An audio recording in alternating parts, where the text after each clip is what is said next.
Map mechanics number 3. The battle begins in 10 seconds. 10 seconds. You hear that? Okay. This is Battlefield of Eternity. 3, 2, 1. There we go. Had to make sure that the Your enemy. camera made sense. Is it really gonna? Yep, not gonna follow. I love that. God, I love that so much. But anyway, this is BOE, as it is commonly referred to. It is a 2-lane map. Number 1 lane, number 2 lane. Commonly split up with 1 person, a solo laner, in the top lane, 4 people in the bottom lane. Our comp specifically, I had picked Thrall to give this guy the opportunity to not play in the off lane, but he was just fine with playing up there, and I don't want to take that from him.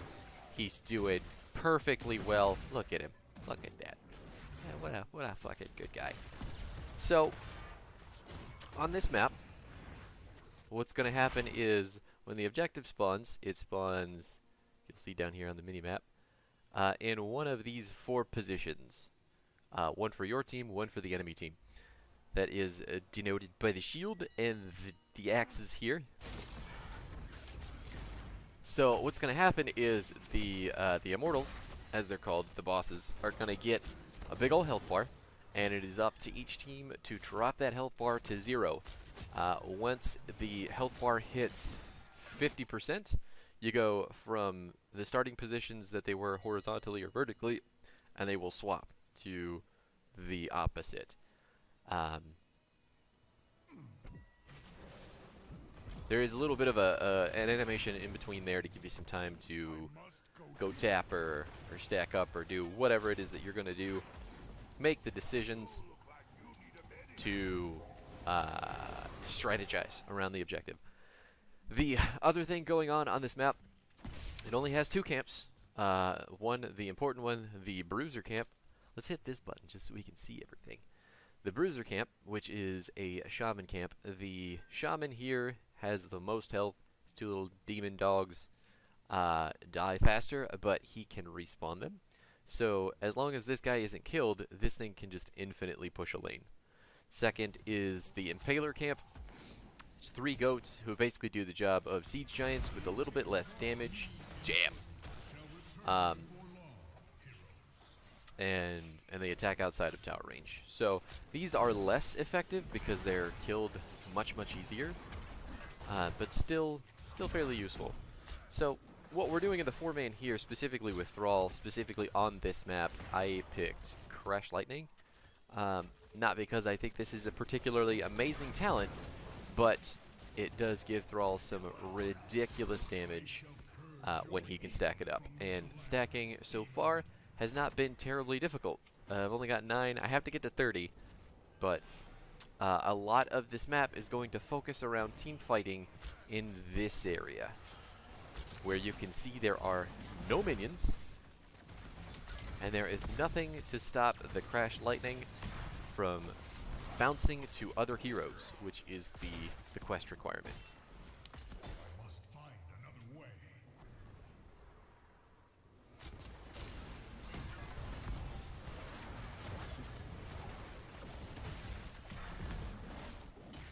Murden doing a fantastic job jumping on the Hanzo. I mean, that keeping him zoned so our backline doesn't take ridiculous amounts of poke damage is super useful. What you're seeing right now is us defending our Immortal because of the amount of damage that they got on it in the first half. So right now we are losing the race really hard, and that's not cool. So 3 of us are going to defend our Immortal while Raynor and Artanis put as much damage on their Immortal as possible. I'm going to leave because I don't have any mana, but what I should have done is just stayed and used my body to distract the enemy team, because if you look at the health bars on the Immortals right now, we just barely, fucking barely won. What this does when the Immortal charges up here, the more health that he has left over from the race gets converted into shields, giving him essentially more health to run down the lane and destroy the buildings. He's always going to go to the strongest lane, and the strongest lane is defined by the most building health the farthest up. So if this was just missing that tower, he would have gone to the bottom lane. But seeing as how there's all this damage to this wall already, he's coming up here. He's losing health like mad because he didn't have that shield, and because they have a decent amount of range damage to put on him. They do have the Hanzo, who is building specifically for immortal damage. Hanzo, just another really, really strong hero on this map. The living bombs going out real hard, just spreading all over everything. Trying to stay back. I want to go in as Thrall, but at the same time, I really just want to stack up my W and stack up my Q. There's another stack. That poor guy.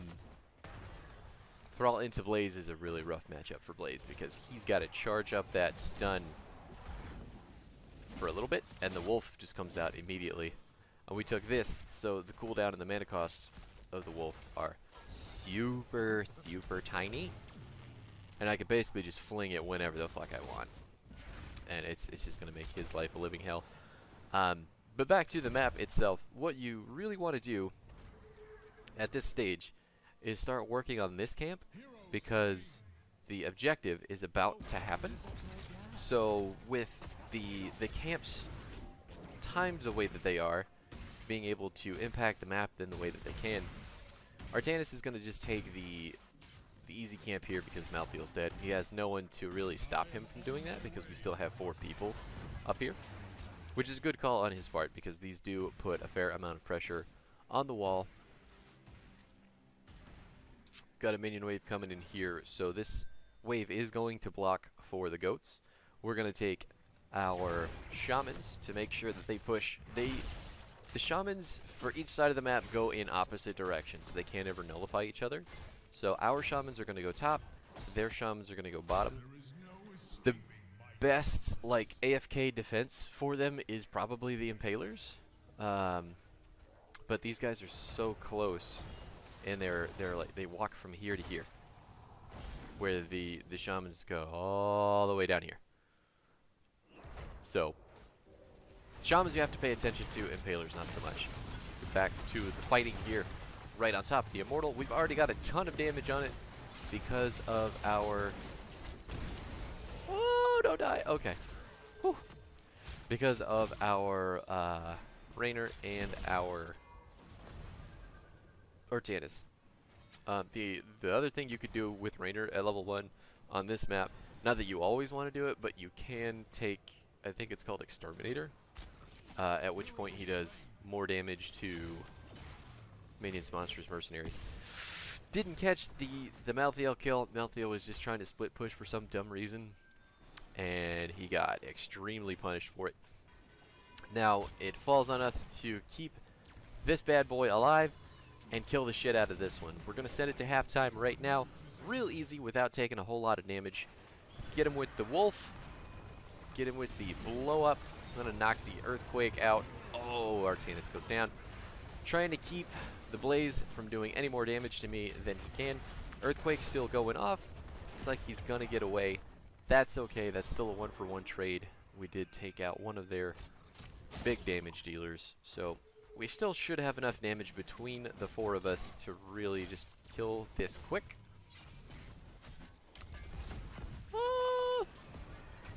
Got him with the root, got myself stunned because I'm stupid and I walked into Sturkle. Trying to get far, far back here because I don't have any... Oh, that Wolf.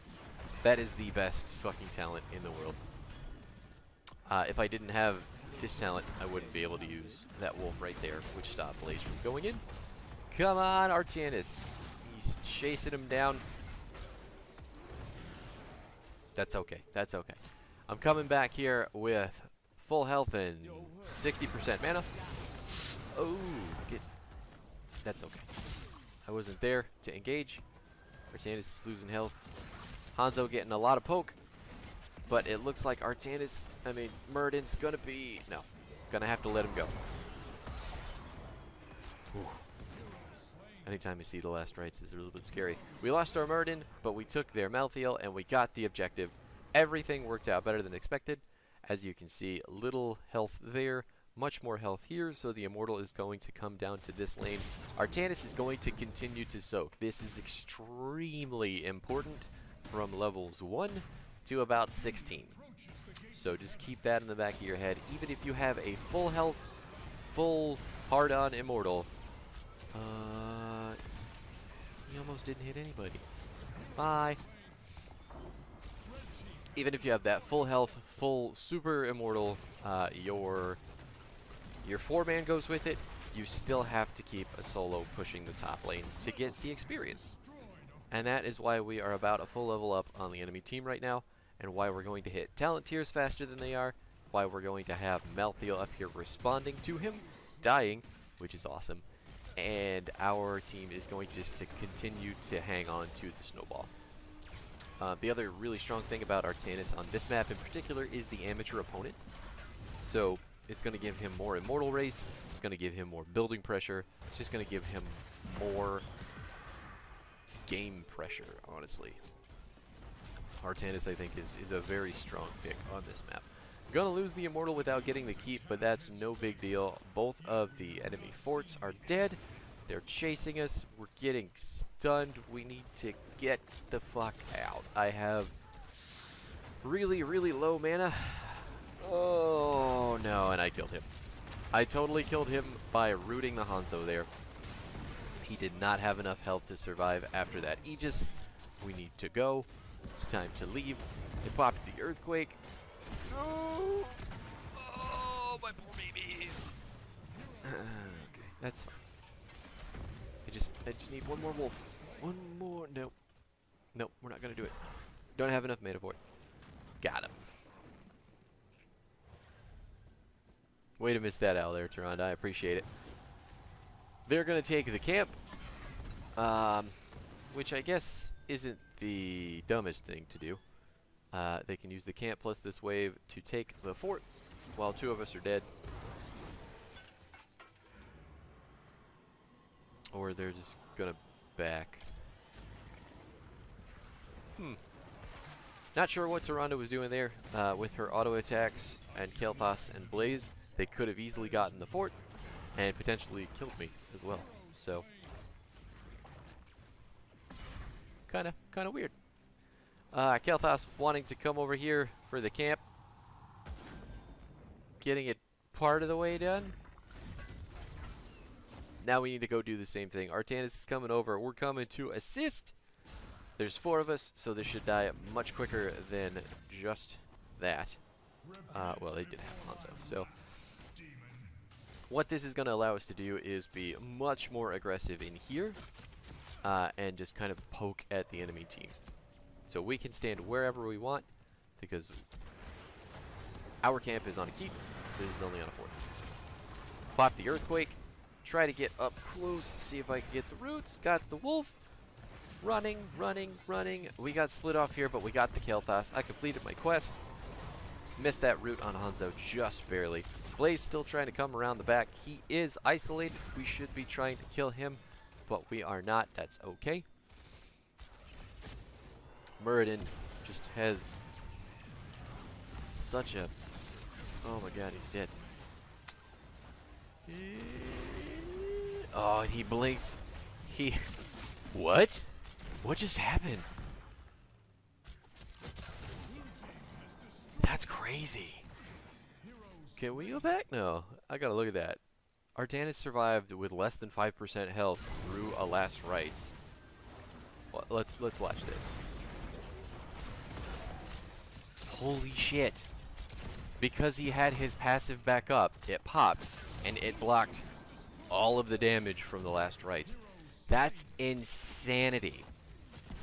What an incredibly hard counter to Malthael. Holy fuck. What are you building? Yeah, attack speed. Shield surge. That's nuts, man. That's fucking insane. I thought for sure he was just fucking dead. Because Malthael's last rites, let's look at it. 50% of their missing health. Like he was missing all of his health. Fucking crazy. We lost the fort in the bottom to the camp, but at the end of the day, who fucking cares? We're gonna get the objective. We're all alive. The enemy team is going to have to get ready to defend us. I'm gonna get some mana here. About 24%. I believe the healing globes are 12% health and mana. I could be wrong. I haven't checked in a really long time, but I don't think they've changed. So we're just gearing up here. Artan is still in the bottom lane soaking. Our team is so good at poking that we don't really give two solitary fucks about what he does. Muradin going in, trying to get the root, the earthquake. Gonna lose Muradin to the last rites. Hopefully we can trade Blaze. Nope. Not yet anyway. Oh my god, big flame strike there. Holy shit. Plus the living bombs. Malthael running in on us. Raynor almost uncontested and dealing damage. We got the fort with the objective though. So really... Come on! Yeah, there's the auto. Just out of range of the tackle. Artan is going in. Trying to deal as much damage as possible. Running up with the Wind Fury. Gonna kill Hanzo too because he's got a tiny ass health bar. There's the Hyperion to help us with the building damage. There's 5 people dead. We have a single catapult. Everybody collapsing on the building, making sure that we close this game out. Nice and easy. The enemy team really did not have any answer to us whatsoever because of how hard we could... Oh, look at you. Look at you. Good job, dude. 9-1. Yeah, done good. Oh. Skip? There's the skip. He can't devote. Anyway. Here's the build, in case you're wondering. Here's the stats, in case you were wondering. Raynor with the 8 and 2. Ariel with the 3 and 1. Artanis with the 4 and 2. Muradin with the 1 and 4. This is not indicative of how Muradin played. I think he played fantastically, jumping on to Hanzo repeatedly over and over and over again. And our comp was just so much better at everything than theirs was. So, their tank didn't have a reliable way to get to our backline like ours did. Their healer did not have any super easy save mechanic like ours did. Their bruiser, of which we have 2, did not have the survivability that ours did. And their DPS, of which they have 2, really did not have any way to get away from us when we engaged with our ults. So, Dragon Strike, not sure why you picked it. Really shitty ultimate. Didn't do a whole lot. Dragon's Arrow would have been better to stop us from running in when we popped the Earthquake and went for it. Kael'thas did take Phoenix, so kudos to him for making the right choices. He was just really poorly positioning there, and then Muradin and Artanis were just really easy ability to capitalize on him. And then Malthael, like, you gotta understand when you're playing this hero, you can't just go in. Like, there is no just go in button. Don't trade your life, because that's dumb. You're doing dumb things when you do that. This poor guy got rooted, like, I don't know how many times during his charge, and Tyrande really wasn't paying attention to Tyrande, but she didn't make me think that she was playing super well either. Yeah, about 20,000 less healing. But anyway, that's BOE. I hope you got something from that map. It is a 2-lane map, so it's much easier to wrap your brain around than it is some of those 3-lane maps. But on the off chance that you are there, the predominant prevailing strategy on that map, I believe, is poke and race. So if you can do something safely while still making the enemy team suffer with it, that's the way to go. So that's why Thrall works, that's why Raynor works, that's why Artanis works, that's why Muradin works really good. What he could have done with this build instead of, I think it's Thunderburn, you can take Sledgehammer, and at level 1 you can take Perfect Storm. So you can just constantly build up your Q, and it actually does insane amounts of damage with Sledgehammer to the Immortal. So it contributes to your race even more. So all in all, had we taken that build, and had we taken Exterminator here, we would have been able to rip the Immortal into pieces within, I don't know, 20, 30 seconds. But we didn't, and we still won. So what's that tell you? Anyway, appreciate you watching. I hope you got something from this. I hope that helps in some way in your Storm League or your draft games, whatever you decide. But thank you for watching. Be sure to do those YouTube things if you feel like it. And I'll see you next time.